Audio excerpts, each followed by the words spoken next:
Hello everyone. तो आज मैं डिस्कस करने वाली हूँ सीटेट प्रीवियस ईयर सेट, और ये जो आया था ये 12 जनवरी 2023 का पेपर है। ठीक है, तो चलिए वीडियो को स्टार्ट करते हैं और इसमें सबसे पहले हम देखेंगे सीटीपी पोर्शन। तो चलिए स्टार्ट करते हैं, अंत तक बने रहिएगा। ठीक है, पहला क्वेश्चन है विकास।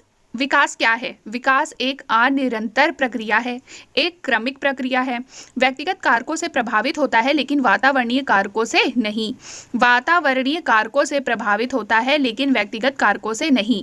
तो विकास क्या है? देखो, विकास सबसे पहले तो निरंतर चलने वाली प्रक्रिया है, तो ये अनिरंतर तो होगी नहीं। व्यक्तिगत कारकों से भी प्रभावित होता है और वातावरणीय कारकों से भी प्रभावित होता है, तो ये जो दोनों ऑप्शन है गलत हो जाएंगे। तो राइट आंसर क्या हो जाएगा? एक क्रमिक प्रक्रिया है। विकास एक क्रम से चलता है। क्रम जैसे कि पहले शैशवावस्था आएगा, बाद में बाल्यावस्था, फिर किशोरावस्था। तो ये एक तरह से क्या हो रहा है? क्रम से चल रहा है ना। तो विकास एक क्रमिक प्रक्रिया है, यानी कि ऑप्शन नंबर 2 क्या हो जाएगा? सही हो जाएगा। ठीक है, क्वेश्चन 2 है निम्न में से कौन सा विकास को प्रभावित करने वाला वातावरणीय कारक है?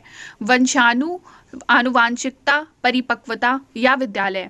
तो कौन सा ऐसा वातावरणीय कारक है जो विकास को प्रभावित करता है? तो ये तो वातावरणीय कारक है नहीं, ये भी नहीं है और ये भी नहीं है। तो विद्यालय, विद्यालय क्या है? वातावरणीय कारक है जो विकास को प्रभावित करता है। बहुत छोटे बच्चों के लिए निम्न में से कौन सा समाजीकरण का प्राथमिक और प्रधान घटक है? बहुत छोटे बच्चों के लिए कौन सा समाजीकरण का प्राथमिक और प्रधान घटक हो जाएगा? तो ये हो जाएगा परिवार, है ना। परिवार ही समाजीकरण का प्रथम पाठशाला होती है, समाजीकरण का प्रथम माध्यम ही परिवार होता है। तो बहुत छोटे बच्चों के लिए समाजीकरण का प्राथमिक और प्रधान घटक हो जाएगा परिवार। क्वेश्चन है जीन पियाजे के संज्ञानात्मक विकास सिद्धांत के अनुसार किस चरण पर अनैच्छिक क्रियाएं अधिगम का प्रधान और माध्यमिक माध्यम होती हैं? तो किस चरण पर अनैच्छिक क्रियाएं अधिगम का प्रधान और प्राथमिक माध्यम होती हैं? तो ये होती है संवेदी गामक में। ठीक है, जीन पियाजे ने संज्ञानात्मक विकास दिया है और इन्होंने संज्ञानात्मक विकास की 4 क्या बताई हैं? अवस्थाएं बताई हैं, जिसमें से संवेदी गामक, पूर्व संक्रियात्मक, मूर्त संक्रियात्मक और औपचारिक संक्रियात्मक अवस्थाएं हैं। मैं इनकी एज भी बता देती हूँ। इसकी एज होती है 0 से 2 वर्ष, पूर्व संक्रियात्मक 2 से 7, मूर्त संक्रियात्मक 7 से 11, औपचारिक संक्रियात्मक 11 से 14 वर्ष। ठीक है, जीन पियाजे के अनुसार नई जानकारी की समझ बनाने के लिए मौजूदा स्कीमा में बदलाव की प्रक्रिया क्या कहलाती है? ये कहलाती है समायोजन। क्या कहलाती है? समायोजन। समीपस्थ विकास का क्षेत्र संप्रत्यय निम्न में से किसने प्रतिपादित किया था? समीपस्थ विकास का क्षेत्र यानी कि ZPD, zone of proximal development बोलते हैं इसको। ये किसने दिया था? ये दिया था लेव वाइगोत्स्की ने।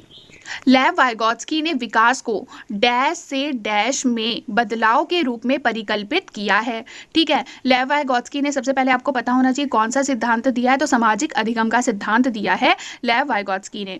ठीक है, अब ऑप्शन आप चेक करो, स्कीमा से संप्रत्यय में बदलाव या सामाजिक स्तर पर सहभागी क्रियाओं से अनुग्रहित प्रक्रियाओं में बदलाव, अनैच्छिक क्रियाओं से स्कीमा में या व्यक्तिगत क्रियाओं से बाहरी प्रक्रियाओं में। तो हमारा जो राइट आंसर हो जाएगा सामाजिक स्तर पर सहभागी क्रियाओं और अनुग्रहित प्रक्रियाओं में बदलाव के रूप में परिकल्पित किया है। किसने? लेव वाइगोत्स्की ने विकास को।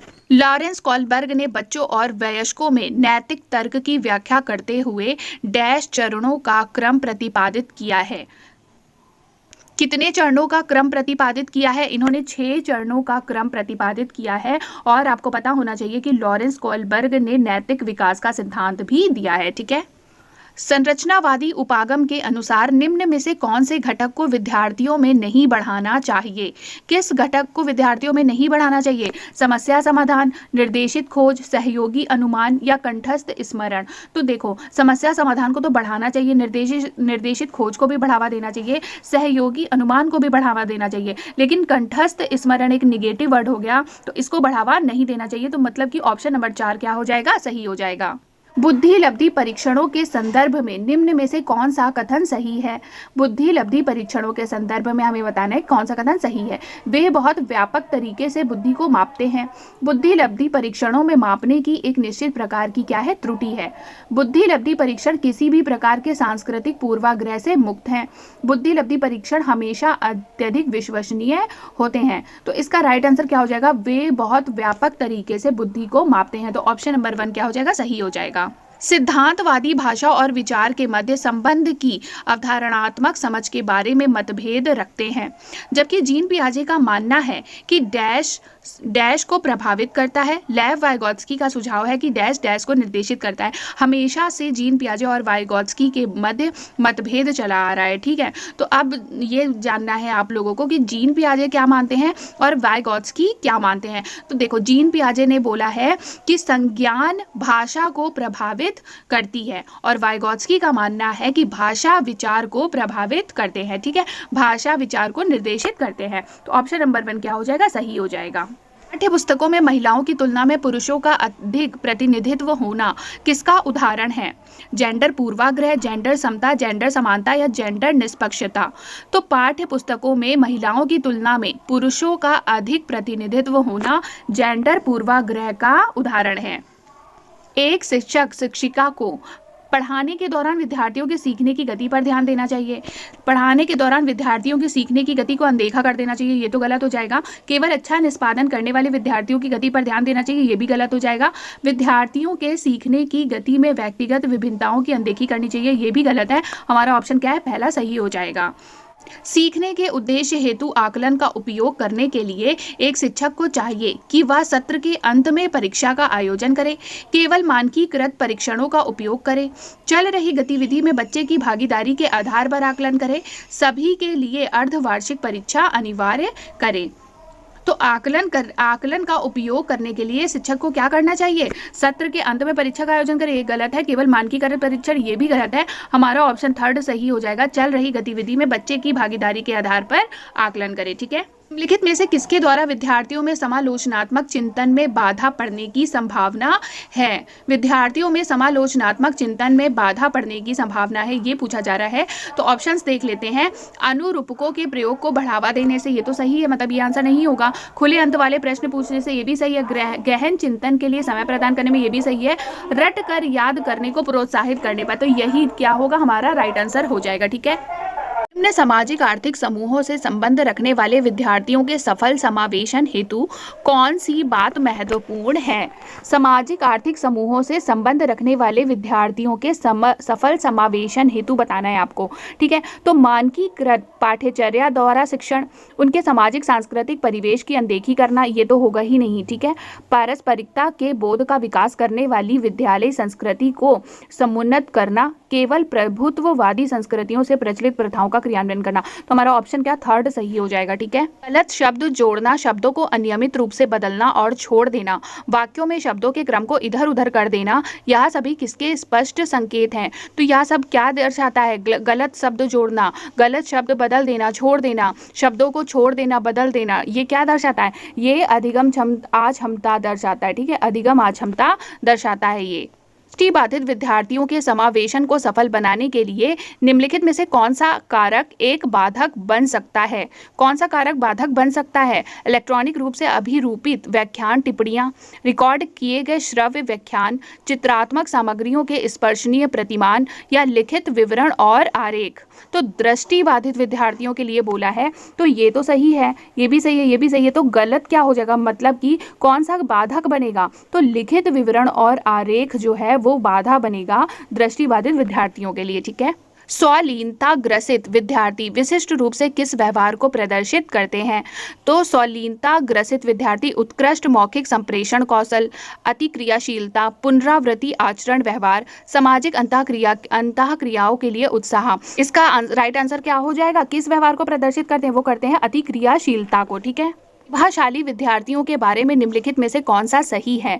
वे अत्यधिक प्रयासों द्वारा सीखते हैं, वे जानकारी को समझने में अधिक समय लेते हैं, उनमें औसत से अधिक क्षमता होती है, उनके विचारों में रचनात्मकता और मौलिकता की कमी होती है। तो उनमें औसत से अधिक क्षमता होती है, यही क्या होता है? प्रतिभाशाली विद्यार्थी की विशेषता होती है, ठीक है। अब ये कथन वाला क्वेश्चन है, ठीक है। प्राथमिक कक्षाओं में विद्यार्थियों को पढ़ाने के लिए शिक्षक को प्रमुख रूप से व्याख्यान पद्धति का प्रयोग करना चाहिए।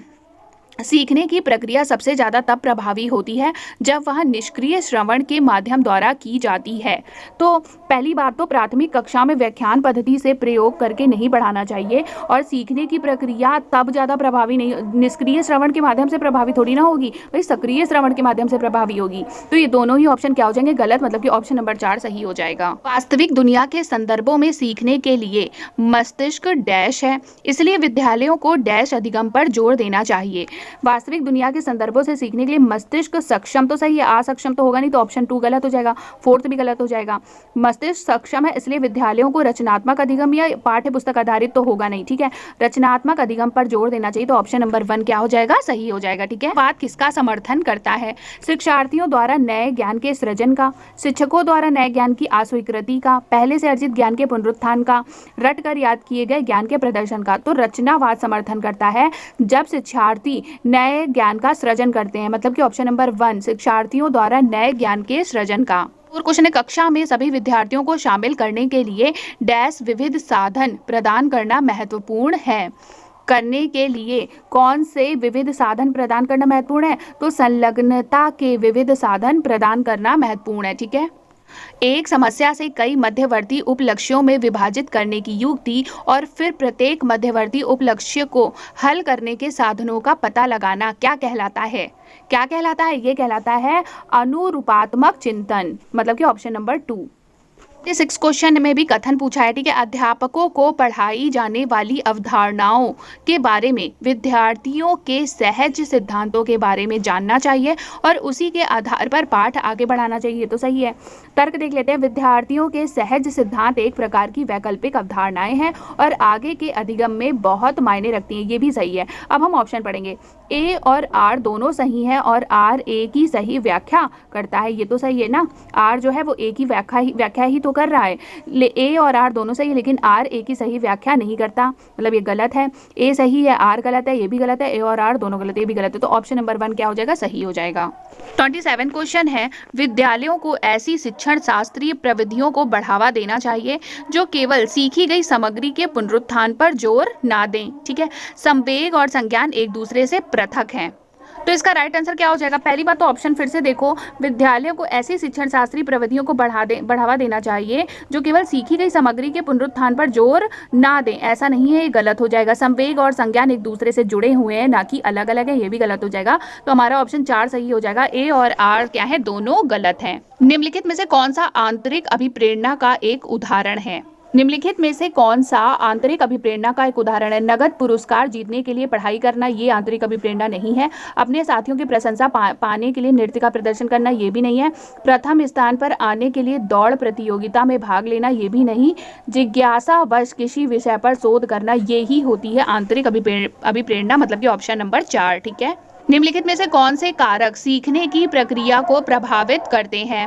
कक्षा का परिवेश, संसाधनों की उपलब्धता, शिक्षक की शिक्षण शास्त्रीय विधियां, विद्यार्थियों के तत्परता का स्तर। तो देखो, सीखने की प्रक्रिया को प्रभावित ये चारों ही करते हैं। ठीक है, तो ऑप्शन नंबर 4 जो है वो सही हो जाएगा। 30 क्वेश्चन है, एक अनुकूल शिक्षण अधिगम वातावरण के लिए किसकी आवश्यकता है। अधिक से अधिक जोखिम की आवश्यकता है, या विकर्षणों व्यवधान का न्यूनतम होना, व्यक्तिगत विभिन्नताओं को नजरअंदाज करना, या गैर लचीली शैक्षणिक कार्य प्रणाली। तो देखो, अधिक से अधिक जोखिम तो होगा नहीं, विकर्षणों व्यवधान का न्यूनतम होना ये भी नहीं, व्यक्तिगत विभिन्नताओं को नजरअंदाज करना ये भी नहीं, क्या होगा, गैर लचीली शैक्षणिक कार्य प्रणाली, मतलब ऑप्शन नंबर 4 क्या होगा, सही हो जाएगा।